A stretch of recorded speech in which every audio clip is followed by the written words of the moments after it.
if it is in describing the continent of Africa as having been divided so very arbitrarily in Berlin in 1884 and 1885, that has been spoken to. And we have been told so very correctly how that continues to bedevil the continent of Africa and to undermine our attempts at unity. Those of you who are students of history will remember that in 1963 in Addis Ababa, Ethiopia, and in 1964 in Cairo, Egypt, the debate was, should we redraw the boundaries? It was agreed by the founding fathers then that that would be an exercise in fueling conflict, and that if we were moving towards unity, then redrawing boundaries was unnecessary. The OAU was, of course, founded in 1963, a weak organization which, as it were, introduced the concept of inviolability of boundaries and placed emphasis on sovereignty. We have been told that that could very well be the reason why Africa's growth has been stunted.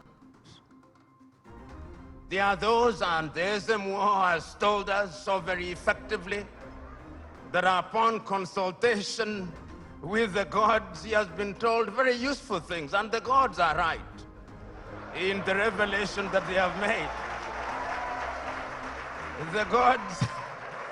The gods are right in saying that we have suffered in many ways and continue to do so, and that therefore the post-independence African country or countries are bedeviled by many things.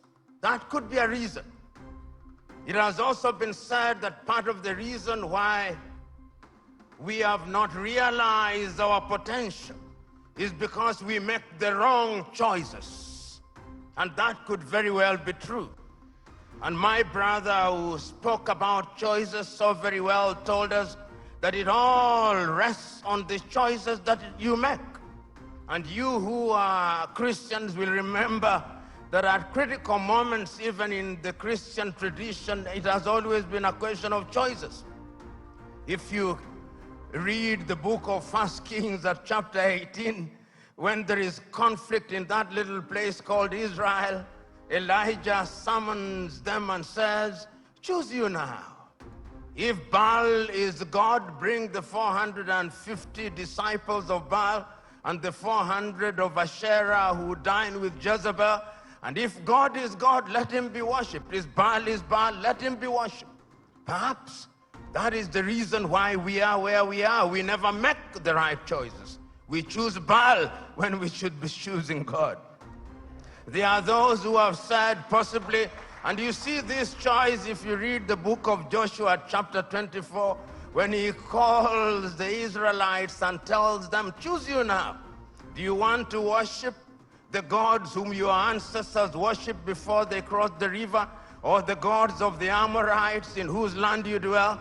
As for me and my house, we shall serve the Lord. Perhaps we are not serving the gods, and that the gods are angry. And in the anger, they continue to visit pain upon us. So there is a sense in which all and many things have been talked about.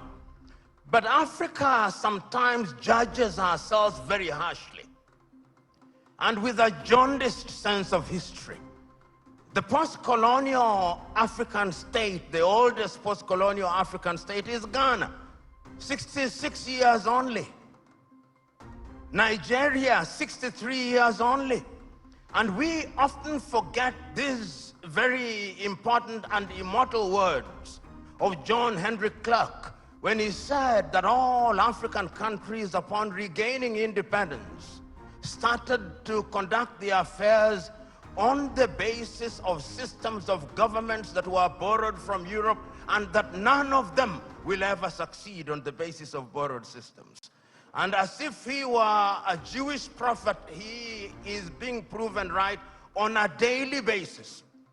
Because whenever we in the African countries think that we have identified the problem and that we have identified the antidote, when we apply the antidote, new wounds appear. That has been the state of Africa, and that continues to be our state. And therefore, when we judge Africa, we must ask ourselves, from whose lens are we judging Africa?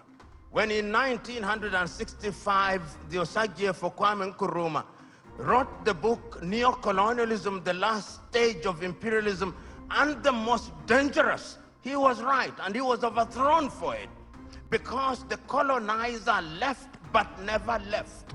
And if you have any doubt, see what is happening in Niger, in Guinea, in Burkina Faso, in Mali. They are alive and well. And Africa remains the only continent in the world that is still referred to as Francophone, Anglophone, Lusophone, and now we are beginning to even call it Russophone and Sinophone and Indophone. There is a sense in which we must never forget this, so that when we are judging Africa, we ought to judge her on the basis and upon the realization that the headwinds that stand on our path are numerous, and that there is no shortage of fifth columnists within our ranks. The SMO spoke, and if the SMO were to speak a little longer, he would have reminded you of what Chinua Achebe said in Things Fall Apart, that they came and put the things that held us together, and we can no longer reason as one. And he said, we may have sent the white man away, but what about our brothers whose minds they have infected and infested? And there is no shortage of them. So Africa can and will arise. And if you look at the continent of Africa, she has always been conscious of the need to do right things. And if you look at the continent since 1963, and I can remember this so very vividly, I can remember Kwame Nkrumah in 1957 on the 6th of March saying, the freedom of Ghana means nothing if the rest of Africa is not free. He says the same thing in 1958. He repeats the same thing in 1960 in Casablanca, Morocco. He repeats it again on 25th of May, 1963 in Addis Ababa, Ethiopia, where he tells the 32 heads of states gathered there, we must live here with one army. We must live here with one currency. We must live here with one foreign policy coordinated. And I even suggest that we can have a capital, and I suggest Bangui in Central African Republic because it is the most central, but we listen to him not. After that, of course, we have had our gains. Under the aegis of the OAU, Africa was able to eliminate apartheid South Africa. Under the aegis of the OAU, Africa was able to chase away the Portuguese in Cabo Verde, in Angola, in Mozambique, in Guinea-Bissau.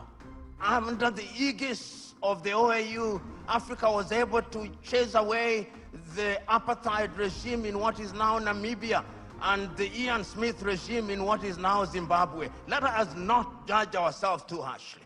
We have made our mistakes, but sometimes it is proper, as my sister said, that we see half full glass rather than half empty.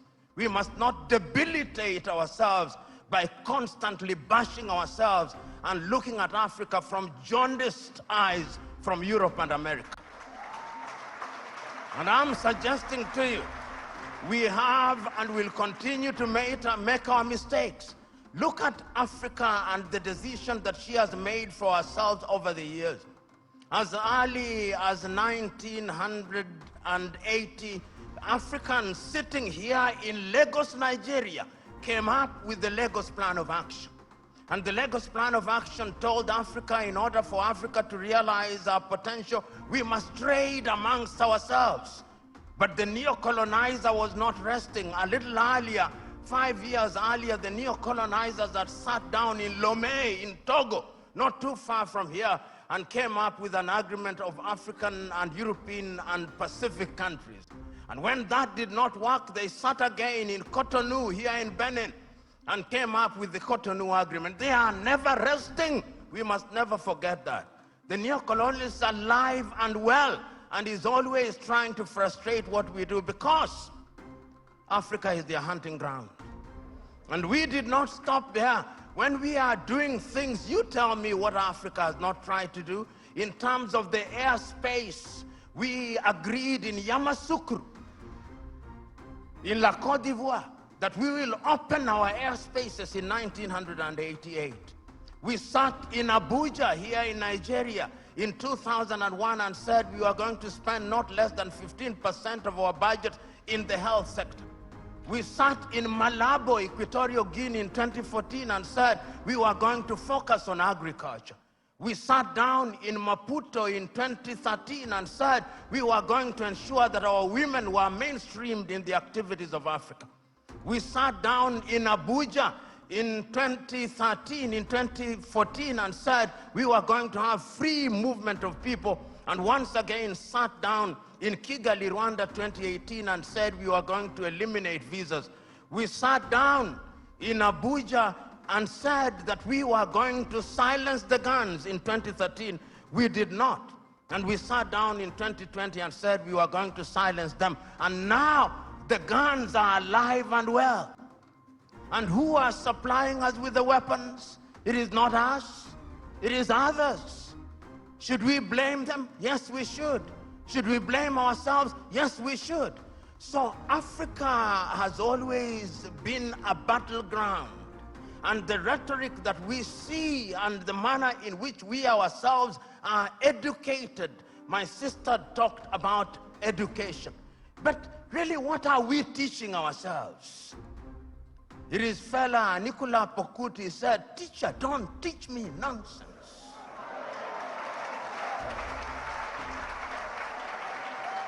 And I'm suggesting to us that most of us, including most of us who are here, we are so very thoroughly miseducated that what we must do is to unlearn the burden that we have in our mind.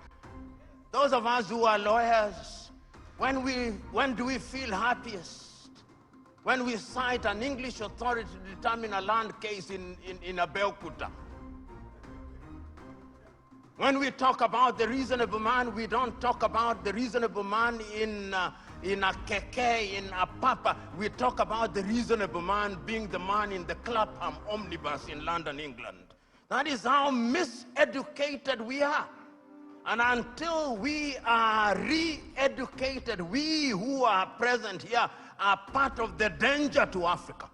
Because even in our unguarded moments, I went several years ago to the university at Harvard and talking to students, and one of them said that Harvard was the best school in law, in teaching of law. I said, whose law? Nigerian law? Ugandan law? Zimbabwean law?